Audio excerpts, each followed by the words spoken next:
U.S. history has the media gotten behind a president like they are behind Obama. The press has pulled out all the stops, bestowing a crown of infallibility upon Obama as the savior of the people. The elite are betting everything they've got on Obama's charisma and hoping that he can sell the world on their program of tyranny.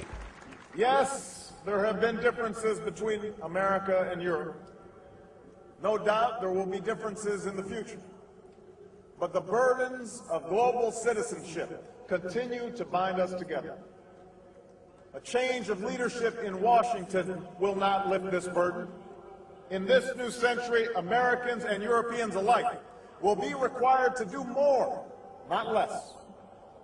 Partnership and cooperation among nations is not a choice. It is the only way. We've got to give them a stake in creating the kind of world order that I think all of us would like to see. In truth, Obama is not simply continuing George W. Bush's policies. He is radically expanding them. I thank President Bush for his service to our nation. This film has documented the painful fact that Barack Obama's agenda is the complete opposite of what he has claimed it to be. Now we will reveal what Barack Obama and his controllers' true agenda is.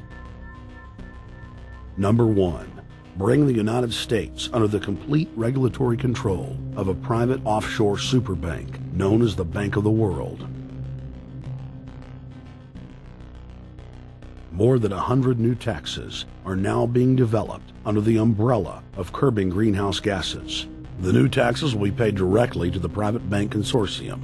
At the producer level, taxes will be paid on farm animals' flatulence.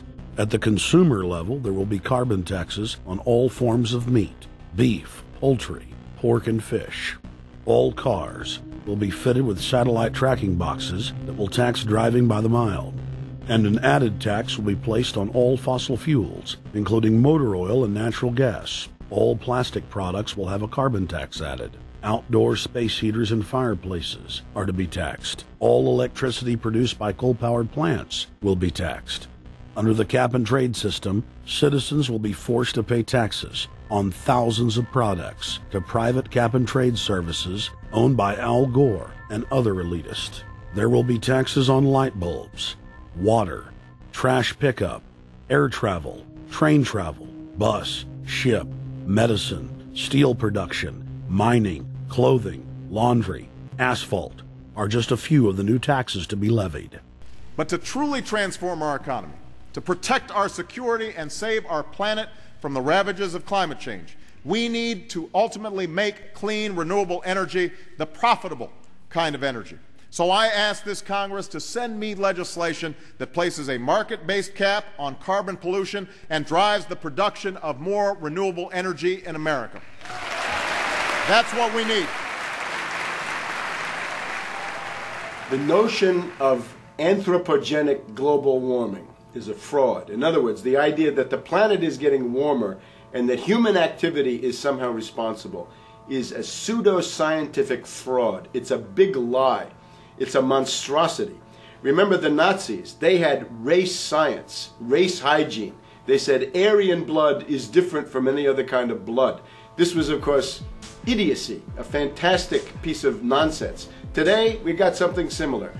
Global warming caused by human activity, and the answer to that is carbon tax plus cap and trade, according to the wishes of Al Gore, Prince Charles, and basically the entire world banking community, the world oligarchy. What they're trying to do with that is to perpetuate the current system where bankers rule the world, financiers rule the world, and the rest of us get the crumbs from the table. But remember, if you try to put on cap and trade and a global warming carbon tax with the idea that you're going to save the polar bears, what you're going to do is destroy human society. You're going to cause genocide on a massive scale. The deaths will be measured in the hundreds of millions and indeed in the billions.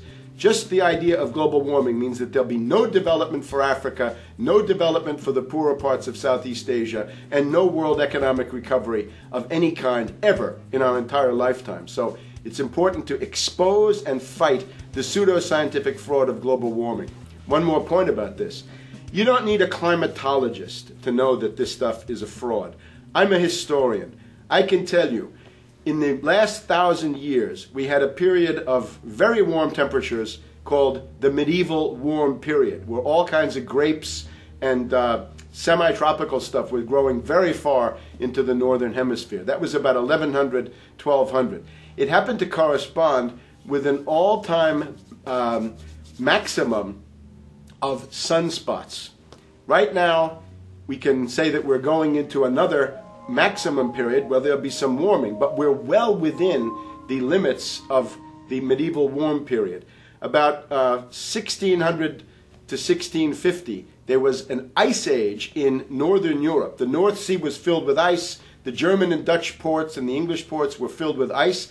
That corresponds to an all-time minimum of sunspot activity, the Spörer minimum and the Maunder minimum. So this has largely got to do with solar activity. We can see that other planets, not just the Earth, are warming slightly as a result of increased solar activity. But we're well within the minimum. So what the oligarchs claim to be an open and shut scientific case is a piece of pseudo-scientific nonsense, and it should be rejected. Number 2. The social engineers are fully aware that the Obama craze will wear off quickly, so they are racing to put in place the most oppressive police state control grid in human history. 20,000 battle-hardened regular Army troops are now being deployed to patrol the streets of the United States. FEMA is now building giant camps in every region of the country, and the Congress has introduced bills like the National Emergency Centers Act, H.R. 645, which merges local governments and the police under federal control. And as we all know that have watched these things, they're ready for the riots. With these detention centers that are being opened up around the country, with state police training for riot control in the event of economic calamity and food riots, they know what's going on and they're prepared for it. So people better also prepare for it themselves. Anyone that's not prepared for what's going to happen, they deserve what they get, because there's enough information out there pointing to the problems, and they should take all precautionary actions. Next, Obama ordered the Defense Department to issue DoD Directive 1404.10, establishing a 1 million person civilian army under his control. Simultaneously, Obama launched USAService.org. The new website deceptively masquerades as a federal agency, but in reality is a recruiting tool building a separate, completely private army outside of government that takes orders directly from Obama's controllers. Barack Obama has refused to rescind Presidential Decision Directive 51, signed by George W. Bush. The directive plainly states the president is a dictator and that Congress is ceremonial. We cannot continue to rely only on our military in order to achieve the national security objectives that we've set. We've got to have a civilian national security force that's just as powerful, just as strong, just as well funded. President Obama and his Chief of Staff, Rahm Emanuel, have repeatedly stated on the record that all Americans below the age of 64 will be forcibly conscripted into federal service.